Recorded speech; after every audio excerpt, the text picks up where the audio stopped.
تو نماز کے اندر سستی نہ کریں۔ تو اس عنوان کے ساتھ آئیں آخری حدیث پاک سماعت فرمائیں، اور پھر دو چار باتیں میلاد، یعنی کہ صحب میلاد کے صدقے نماز ملی ہے۔ حضور جو گئے معراج پہ، پھر واپس آئے، نمازیں لے کے آئے، تو پھر صحب میلاد کا بھی ذکر ہوگا، چونکہ میلاد کے دن ہے۔ اب پہلے نماز، آقا کریم صلی اللہ علیہ وسلم نے نماز کے متعلق جو کچھ حضور نے ارشاد فرمایا، آقا کریم صلی اللہ علیہ وسلم نے ارشاد فرمایا کہ امت پہ نمازیں 50 فرض تھیں، لیکن اگر کوئی 5 پڑھ لے تو اللہ ثواب 50 سے بھی زیادہ عطا فرما دے گا۔ اور پھر وہ ایک صحابی رسول تھے، انہوں نے عرض کی، حضرت عتبان بن مالک رضی اللہ تعالی عنہ نے، انصاری صحابی تھے، ان کی کچھ مجبوری تھی، وہ آنکھوں سے نبینا تھے، تو مسجد نبوی رات کی جو نمازیں تھیں ان کے لیے آنے جانے میں دقت ہوتی، اور بالخصوص جب بارشیں آ جاتی، سامنے جو ہے وہ تالاب بھر جاتا، تو اب ان کے لیے مشکل تھی۔ ضعیف العمر صحابی تھے، انہوں نے ایک دن جا کے حضور سے عرض کیا کہ حضور اگر میں گھر نمازیں پڑھ لوں تو اس میں قباحت تو کوئی نہیں؟ سرکار نے ارشاد فرمایا قباحت کوئی نہیں۔ پھر عرض کیا کہ چلیں حضور میرے گھر آپ تشریف لائیں اور مجھے کوئی جگہ آپ مقرر فرما دیں۔ اب سنیں جملہ، آقا کریم صلی اللہ علیہ وسلم ان کے گھر حضور تشریف فرما ہوئے، اپنے انصاری صحابی کے گھر پہنچے تو حضور نے ان سے ارشاد فرمایا کہ بتا کس جگہ پہ نماز ہم نے ادا کرنی ہے۔ انہوں نے جگہ کوئی عرض کی تو حضور نے وہاں پہ نماز ادا فرمائی۔ نماز پڑھنے کے بعد گھر کے اندر کچھ انہوں نے پکا رکھا تھا حضور کی خاطر کی، تواضع کی خاطر، تو آقا کریم صلی اللہ علیہ وسلم کی خدمت میں پیش کیا، سرکار نے تناول فرمایا۔ اب میں عرض کر رہا ہوں، نبینا صحابی تھا، عذر پیش کر دیتا، کہہ دیتا کہ حضور میں نمازیں نہیں پڑھ سکتا، مسجد نبوی تک نہیں آ سکتا۔ اس وقت تک اہتمام کیا جاتا تھا، مسجد نبوی کے اندر نمازیں پڑھی جاتی تھی، گھر کے اندر نمازیں کوئی نہیں پڑھتا تھا۔ حضرت عکاشہ رضی اللہ تعالیٰ عنہ دور کا سفر کر کے آتے مسجد نبوی کے اندر۔ حضرت ابو موسیٰ اشعری رضی اللہ تعالیٰ عنہ اشعری قبیلے سے ہیں، دور کا سفر کر کے آتے، یعنی کہ اشعری قبیلہ مدینہ شریف کی آبادی سے ہٹ کے تھا، تو دور کا سفر کر کے آتے، مسجد نبوی کے اندر فجر کی نماز ادا کرتے۔ آپ خود سوچیں، دھمی کی نماز پڑھنے کے لیے بندے کو کتنا پہلے اٹھنا پڑتا ہے، اور بندے نے جا کے کہیں دور ادا کرنی ہو تو پھر ظاہر ہے اس اہتمام کے ساتھ بندہ سوتا ہے، اور اس اہتمام کے ساتھ بندہ پھر اٹھتا ہے۔ تو یہ اہتمام کیا جاتا کہ سرکار کے پیچھے ہم نمازیں ادا کریں، اور آقا کریم صلی اللہ علیہ وسلم کی جو ہے وہ حسن کی خیرات بھی حاصل کریں، اور باجماعت نماز پڑھنے کا جو لطف ہے وہ بھی حاصل کریں۔ تو حضرت ابو موسیٰ اشعری رضی اللہ تعالیٰ عنہ کی مرویات سے ایک حدیث یاد آ گئی، فرماتے ہیں کہ فجر کی نماز تھی، سرکار نے سورۃ والضحیٰ کی تلاوت کی، سورۃ والضحیٰ کی تلاوت کی۔ آپ جانتے ہیں والضحیٰ سے مراد کیا ہے اور واللیل اذا سجا سے مراد کیا ہے، تو اشارہ سمجھ لیں۔ کہتے ہیں کہ حضور کے صحابی حضرت ابو موسیٰ اشعری رضی اللہ تعالیٰ عنہ فرماتے ہیں کہ سورۃ والضحیٰ کی حضور نے تلاوت کی، اور کہتے ہیں کہ اس دن کوئی ایسی کیفیت بنی، قرآن بھی سنتے تھے، صحب قرآن کو بھی دیکھتے تھے کہ حسن اپنے حسن کو خود بیان کر رہا ہے، والضحیٰ واللیل اذا سجا، تو حضور کے پیچھے نمازیں وہ ادا کرتے۔ تو حضرت عتبان بن مالک رضی اللہ تعالیٰ عنہ کے متعلق میں جو جملہ عرض کر رہا تھا، یہ نبینا صحابی تھے یا ضعیف صحابی تھے، تو نمازیں کسی حالت پہ بھی نماز کی چھوٹ نہیں۔ بندہ بزرگ ہے پھر بھی نماز کی رعایت نہیں رکھے، بندہ نحیف ہے، بندہ کمزور ہے، بندہ بیمار ہے، عاجز ہے، نماز کی معافی کوئی نہیں۔ اور جو مسائل ہیں نماز سے متعلقہ کہ نماز کی صورت جو ہے وہ منقطع ہے، معاف، وہ اس شرط پہ بندہ اگر آئے، خدا نخواستہ طبیعت اتنی ناساز ہو کہ 2 دن یا کم و بیش 2 دن سے زیادہ اگر بندہ بے ہوش رہے اور اپنی حالت میں نہ رہے تو پھر نماز کی معافی ہے، لیکن پھر بھی اگر وہ صحت یاب ہو جائے تو وہ اپنی جو نمازیں اس کی قضا ہوئی ہیں وہ ادا کرے دوبارہ۔ تو آئیں جملہ سماعت فرمائیں، ایک بزرگ صحابی رسول اتنا اہتمام کر رہے ہیں، اور آقا کریم صلی اللہ علیہ وسلم سے عرض کرتے ہیں حضور میرے گھر آئیں، سرکار گئے۔ یہاں سے ایک بات میں عرض کر کے پھر جو ہے وہ اپنے موضوع کو تھوڑا آگے لے کے جاؤں گا۔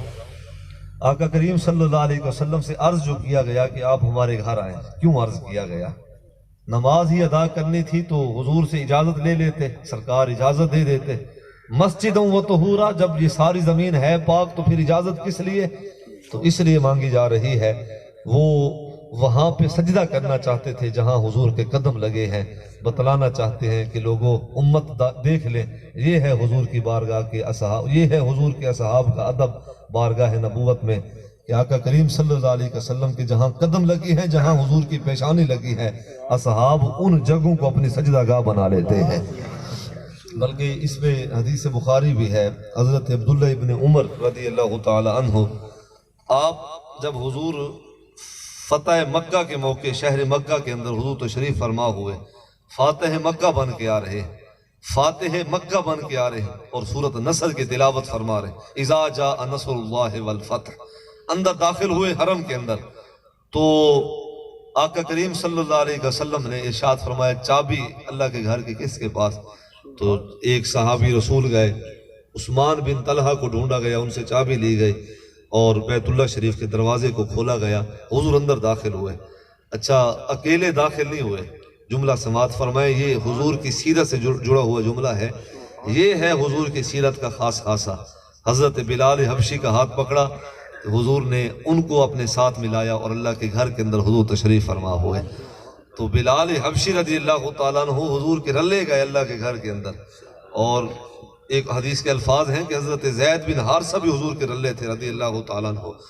تو آقا کریم صلی اللہ علیہ وسلم جب داخل ہوئے تو نوافل حضور نے ادا کی، جب نماز ادا ہو گئی نا، اس کے بعد پھر سلسلہ وار سلسلہ اصحاب داخل ہوتے، وہ نمازیں ادا کرتے۔ اب جو میں عرض کر رہا ہوں، یہ نمازیں ہی پڑھنی ہیں، اللہ کا گھر ہے، یہاں جہاں جگہ مل جائے خیر ہے، تو گھر کے اندر ہیں، یعنی کہ چار دیواری کے اندر ہیں، حرم کے اندر ہیں، بیت اللہ کے اندر ہیں، تو اندر کھڑے ہو کے ایک صحابی دوسرے سے پوچھتا ہے، میاں دستا صحیح حضور نے نماز کیڑے مقام تے کھڑے ہو کے پڑھی ہے، حضور نے کہاں سجدہ کیا ہے؟ وہ حضرت عبداللہ ابن عمر پوچھ رہے ہیں رضی اللہ تعالیٰ عنہ، بتاؤ تو صحیح کہ حضور نے جو ہے وہ کہاں کھڑے ہو کے سرکار نے نمازیں ادا کی ہیں؟ تو پھر بتایا گیا 3 ستون چھوڑ کے چوتھے ستون کے درمیان حضور تشریف فرما ہوئے اور وہاں جلوہ افروز ہو کے حضور نے نوافل پڑھی ہیں۔ اچھا نیت کے لیے جب تیار ہوئے نا، اب جگہ کا تو پتہ چل گیا ہے، نیت کے لیے تیار ہوئے تو پوچھنے لگ گئے کہ میاں دسو تو صحیح حضور نے چوکھے رکعتیں پڑھیاں ہیں؟ کتنی رکعتیں حضور نے پڑھی ہیں؟ نماز پڑھ، یہ اللہ کا گھر ہے، لیکن دیکھ یہ ہے حضور کی اتباع اور آقا کریم صلی اللہ علیہ وسلم کی شریعت اور سنت پہ عمل کرنے کا جذبہ خیر۔ اتنی رکعتیں پڑھی جتنی رکعتیں حضور نے پڑھی، وہاں کھڑے ہو کے نمازیں پڑھی جہاں حضور نے کھڑے ہو کے نمازیں ادا فرمائیں۔ تو یہ ہے ان کا ادب اور یہ ہے ان کی محبت۔ آج امت جس حال سے گزر رہی ہے نا، یہ حق ہے امت کا، جب ہم حضور کے در کو چھوڑ دیں گے اور غیر کے در پہ جا کے بیٹھ جائیں گے، لوگوں سے بھیک مانگیں گے، پھر یہ ذلت اور رسوائی امت کا جو ہے، یہ امت کو پھر یہ ذلت کے دن دیکھنے تھے۔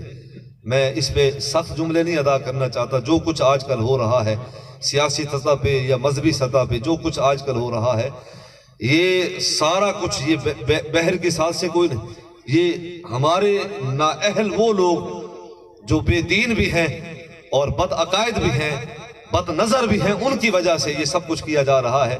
تو جب امت حضور کی بارگاہ سے جڑ جائے گی تو اللہ تبارک و تعالیٰ کی رحمت تب نصیب ہوگی جب امت کا تعلق ذات مصطفیٰ سے ہوگا۔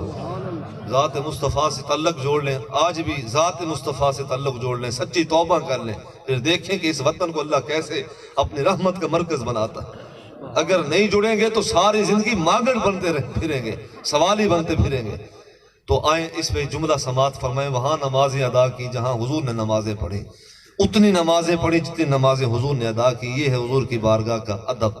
دین ہے کیا؟ حضور کی بارگاہ کا ادب ہے۔ دین ہے کیا؟ حضور سے محبت کا نام ہے۔ میں رات جلسہ کر رہا تھا، کہیں سوال کیا گیا مجھ سے اسی بات پہ کہ آپ بتائیں کہ آپ جو کہتے ہیں کہ اگر آپ کہتے ہیں کہ عمل جو ہے وہ کارآمد نہیں ہے، ایمان کارآمد ہے، تو میں کہتا ہوں کہ اس میں ہمارا موقف ایک ہی ہے، ایمان کے بغیر عمل کارآمد نہیں ہے۔ آپ سوچیں کہ سب کا جھگڑا ہے مرزائیوں سے، ہمارے اہل حدیث حضرات ہو گئے، دیوبند حضرات ہو گئے، اہل تشیع حضرات ہو گئے یا سنی حضرات ہو گئے، علماء ساروں نے مل کے کہا کہ جو مرزائی ہیں، قادیانی ہیں، وہ غیر مسلم ہیں، اور حتیٰ کہ انہیں جو ہے وہ کافر تک کہا۔ تو جب غیر مسلم ڈکلیئر ہو گئے، آپ سوچیں جو سوچیں صحیح کہ نمازیں وہ بھی پڑھتے ہیں، قرآن وہ بھی پڑھتے ہیں، حج کے لیے وہ بھی جاتے ہیں، کوئی پابندی کوئی نہیں، ان کے ویزے ویسے ہیں جیسے ہمارے ویزے، ان کی شناخت ویسے ہے جیسے ہماری شناخت ہے۔ تو میں آپ سے پوچھ رہا ہوں کہ میاں کمی کس مقام پہ ہے؟ انہیں کافر مسلم، انہیں غیر مسلم کیوں کہا گیا؟ سوچے تو صحیح، اللہ نے آپ کو جو دنائی دی ہے اور آپ بڑی ٹھاٹ بار سے جو جی رہے ہیں، تو اس فکر پہ کس نے سوچنا ہے کہ مرزائیوں کو، قادیانیوں کو کیوں غیر مسلم کہا گیا، کیوں کافر کہا گیا؟ میاں اس لیے کافر و غیر مسلم کہا گیا، اس پیج پہ امت جو ہے متفق ہے۔ ہمارے آپس میں 100 اختلاف ہوں، دیوبندی اہل حدیث کو قبول نہ کرے، اہل سنت اہل تشیع کو قبول نہ کرے، یہ ہمارے آپس کے اختلاف ہیں، حال ہوں یا نہ ہوں یہ ایک الگ بات ہے، لیکن یاد رکھیں حضور کی ختم نبوت کے معاملے میں پوری امت کے ہر عام و خاص متفق ہیں۔ لیکن جملہ سنیں کہ جب وہ بھی نمازیں پڑھتے ہیں، قرآن وہ بھی پڑھتے ہیں، ربوہ کے اندر لوگوں کے علاج فری کر رہے ہیں، خدمت لوگوں کی کر رہے ہیں، رفعی کاموں کے اندر بڑھ چڑھ کے حصہ لے رہے ہیں، صدقات بھی کر رہے ہیں، خیرات بھی کر رہے ہیں، اعمال بھی کر رہے ہیں، تو کمی کہاں پہ آئے؟ کمی پتہ ہے کہاں پہ آئی؟ یاد رکھیں ایمان پہلے ہے، عمل بعد میں ہے، یہ نہیں کہ عمل پہلے اور ایمان بعد میں ہو، نہیں۔ یاد رکھیں اللہ کے قربت کو پانے کے لیے، جہنم سے نکلنے کے لیے، جنت میں داخلے کے لیے پہلی شرط الا الذین آمنوا، پہلی شرط ایمان ہے۔ ایمان ہوگا اللہ کی رحمت نصیب ہوگی، ایمان ہوگا جنت کے اندر داخلہ نصیب ہوگا، ایمان ہوگا جہنم سے بچنے کے لیے امید ہوگی، وگرنہ ایمان کے بغیر عمل کسی کام کے نہیں۔ ان کے اندر کمی یہی تھی، اب جواب لے لیں، ان کے اندر کمی یہی تھی کہ ان کے سینے میں محبت رسول کی بھی کمی ہے، ادب رسول کی بھی کمی ہے، تو اس وجہ سے انہیں غیر مسلم کہا گیا، اس وجہ سے پھر انہیں کافر کہا گیا۔ ہمارا ان سے اور کوئی جھگڑا نہیں، یہی جھگڑا ہے۔ اس ملک میں رہیں، اقلیت کی حیثیت سے رہیں یا کسی اور حیثیت سے رہیں، مجھے ان سے کوئی جو ہے وہ غرض نہیں ہے، لیکن ایک جملہ سن لیں، جب تک ایمان مصطفیٰ پہ ان کا عقیدہ پاکیزہ نہیں ہوتا اور ادب مصطفیٰ صلی اللہ علیہ وسلم کو مقدم نہیں جانتے، حضور کی بارگاہ کا ادب کا عالم تو دیکھیں۔ یہ بدقسمتی ہے اس امت کی، بتانا تھا علماء نے، اب علماء کسی اور کام پہ لگ گئے، بتانا تھا دیندار لوگوں نے، اب دیندار بھی دنیا داری میں آ گئے۔ وہ جو دیندار تھے پہلے خالص دیندار تھے، اب ان کی مجبوری ہے کہ سیاست بھی انہوں نے کرنی ہے اور دین کو بھی ساتھ لے کے چلانا ہے۔ پھر آپ خود بہتر جانتے ہیں سیاستدان کی کتنی مجبوری ہے، اتقین کو ناراض کر نہیں سکتا۔ اب جملہ سماعت فرمائی، اس نے تو ہر ایک کی رکھنی ہے، تو میاں یاد رکھیں، جملہ سن لیں کہ اللہ اکبر، جملہ یہ ہے کہ یہ کس نے بتانا تھا کہ حضور کی بارگاہ کے ادب کیا ہے، حضور سے محبت کا جو ہے وہ حکم کیا ہے، حضور کی بارگاہ کے ادب کی حیثیت یہ ہے، امت کو بتائیں کہ لا ترفعوا اصواتکم فوق صوت النبی، اگر حضور کی بارگاہ میں آواز بلند ہو گئی نا، اعمال سلامت نہیں رہیں گے، نہ اعمال سلامت رہیں گے، نہ ایمان سلامت رہیں گے۔ تو یہ حضور کی بارگاہ کا ادب ہے، ان تحبط اعمالکم، تو یہ حضور کی بارگاہ کے ادب ہے۔ اگر یہ فرض کی حیثیت میں لوگوں کو پتہ ہی کون ہے، لوگ سمجھتے ہیں کہ بھائی کو نماز فرض ہے، وہ تبلیغ کرنے والے ہیں انہوں نے بھی یہی بتایا، جلسے ہوئے تو جلسوں میں بھی یہی بتایا کہ بھائی نماز فرض ہے۔ یہ محفل دے وچ نہ کہیں جٹ تو بھی پوچھنا، جڑا کورا جٹ ہے حل وہندا ہے وہی آکسی نماز ایک فرض تو نہیں، 5 نمازاں فرض ہیں پیاں، بھی جے کو تو درس دیندا ہے نماز فرض ہے، وہ تو پہلے جاندا ہے نماز فرض ہے۔ اسے کس نے بتانا تھا کہ نبی کی بارگاہ کا ادب بھی فرض ہے؟ کس نے بتانا تھا؟ یہ علماء نے بتانا تھا، یہ جاننے والے لوگوں نے بتانا تھا۔ لیکن بدقسمتی یہ ہے، آج عقیدہ چھپانے کے لیے، آج عقیدہ بتانے کے لیے ایمان چھپانا پڑتا ہے، اور لوگ عقیدے بچانے کے لیے ایمان ضائع کر رہے ہیں۔ یاد رکھیں آخرت میں عقیدے نے ساتھ نہیں دینا، آخرت میں ایمان نے ساتھ دینا ہے۔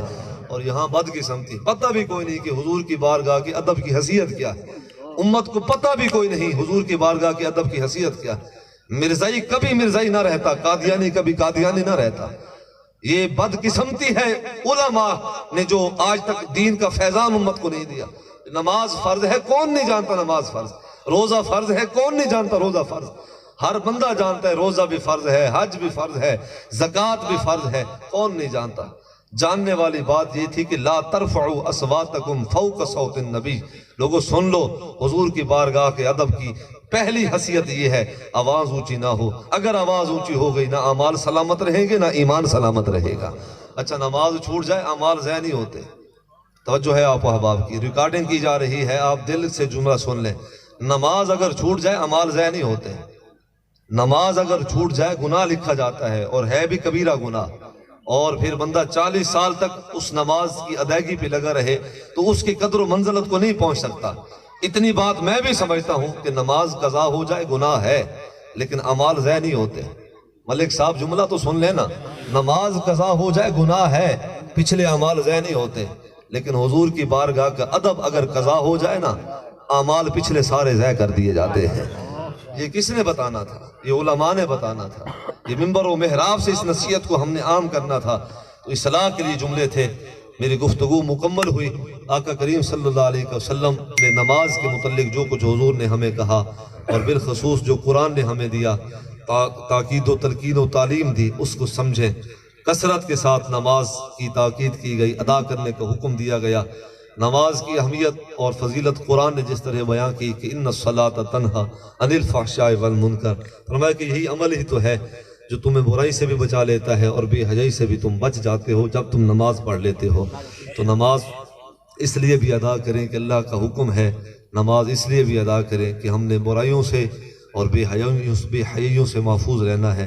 آقا کریم صلی اللہ علیہ وسلم کو معراج پہ یہی تحفہ عطا کیا گیا تھا، اور بھی بہت کچھ عطا کیا گیا، لیکن آقا کریم صلی اللہ علیہ وسلم کے شرح صدور پہ جو وجہ تسکین والا عمل بنا وہ یہی نماز تھی۔ حضور واپس آئے تو حضور آسمان دنیا پہ رہے تو 50 نمازیں تھیں، واپس آئے تو 5 نمازیں تھیں، اور پھر حضور نے ارشاد فرمایا، یہ حدیث بخاری ہے، اور پوری امت کے اندر اس پہلو پہ اختلاف کوئی نہیں، اس پہلو پہ اختلاف کوئی نہیں۔ اب سنیں، جس پہ اختلاف کوئی نہیں اس کو آپ بھی سن لیں، کہ تاکہ آپ کے ایمان کو تقویت نصیب ہو۔ سمجھیں آپ کہ اللہ تبارک و تعالیٰ نے جو کچھ بھی دیا ہے یہ حضور کے صدقے سے دیا ہے۔ تو سر آسمان جب تک رہے تو 50 نمازیں تھیں۔ حضرت موسیٰ نبی علیہ السلام درمیان میں آپ تشریف فرما ہوئے، چھٹے آسمان پہ آپ برجمع تھے، تو انہوں نے عرض کیا، حضور یہ نمازیں زیادہ ہیں، آپ واپس جائیں، امت کے لیے، آپ کی امت یہ نمازیں نہیں پڑھ سکتے۔ میں کہتا ہوں کہ سیدنا موسیٰ نبی علیہ السلام کی وہ نگاہ نبوت تھی، دیکھ رہی تھی امت کو کہ جو امت 5 نمازیں اوکھے پڑے گی، وہ امت 50 نمازیں کیسے پڑھ سکتی ہے؟ اور اگر 50 نمازیں فرض ہوتی تو 50 پڑھنی پڑتی۔ پھر سوچیں کہ 5 نمازیں جس امت کے لیے بڑی مشکل ہیں، فجر کی پڑھ لی تو بس راضی ہو گئے اللہ کی ذات پہ، اے اللہ بس معاف کر دینا، ایک پڑھ کے دی ہی کافی ہے۔ جمعہ پڑھ کے لوگ خوش ہو جاتے، جمعہ پڑھ کے، حالانکہ اللہ اکبر، یہ کس نے 5 نمازیں پڑھنی؟ بندہ اگر 5 نمازوں کے اوقات نکال لے نا، ٹائم نکالے، تو 1 گھنٹہ بھی نہیں بنتا۔ 23 گھنٹے ہیں اپنی مرضی سے زندگی گزارو، لیکن 1 گھنٹہ ہے اللہ کے حکم کو پورا کر لو، یعنی کہ 5 نمازیں ادا کر لو، 1 گھنٹہ بھی پورا نہیں لگتا۔ اب خیر جملہ سنیں، حضور واپس آئے تو 5 نمازیں تھیں۔ میں عرض کر رہا ہوں کہ یار یہ میلاد کے دن ہیں، ایک جملہ میلاد پہ سن لیں۔ کچھ لوگ حادثاتی طور پہ آئے ہیں آج محفل کے اندر، چونکہ میلاد سے دور دور کا تعلق، ہر کسی کا تو تعلق میلاد سے ہے کوئی نہیں، تو جو حادثاتی طور پہ ان کے لیے جملہ عرض کر رہا ہوں۔ یار تھی تو 50 نمازیں، ہم قرآن پڑھتے ہیں، سورۃ یونس کے اندر اللہ تبارک و تعالیٰ نے اپنے فیصلے کے متعلق ارشاد فرمایا کہ ہم اپنے فیصلے تبدیل تو نہیں کرتے، لا تبدیل لکلمات اللہ۔ اب بندہ عرض کرے، مالک تو جب اپنے فیصلے تبدیل نہیں کرتا، یہاں تیرا فیصلہ تبدیل ہوا ہے، مالک ساری جرت تک نہیں تیرے کو پوچھ سکو، لیکن دس تا صحیح نہ مالک، تیرے جو بندے ہیں تے بندگی دے اندے حسن چ رہ کے تیرے تو پوچھنا چاہنے ہیں، مالک یہ ماجرا کیا ہے؟ تو خود کہہ رہا ہے، تو خود آتا ہے کہ تیرے فیصلے تبدیل نہیں ہوندے، مالک یہ تیرا فیصلہ تبدیل نہیں ہے تو اور کیا ہے؟ تو لا تبدیل لکلمات اللہ۔ حضور گئے، حضور واپس آئے، 1 دفعہ نہیں گئے، کم و بیش 8 یا 9 دفعہ آئے اور گئے۔ اللہ تبارک و تعالیٰ نے محبوب کے آنے اور جانے کے صدقے نمازوں میں تخفیف فرما دی۔ حالانکہ وہ جانتا تھا، جس نے 50 نمازیں مقرر کی ہیں وہ جانتا ہے نمازیں بقایا 5 رہ جانی ہیں، لیکن جاننے والا رب، جاننے والا پاک رب اپنے بندوں کو ذات محمد مصطفیٰ کا مقام بتلانا چاہتا ہے۔ لوگوں، عام بندیاں دے واسطے، عام بندیاں دے واسطے اللہ دے فیصلے تبدیل نہیں ہوندے، پر خاص جب اللہ دی بارگاہ چ آ ونجے، اللہ پیچھے اپنے قانون نہیں لیتا، محبوب دی شان محبوبیت لیتا ہے۔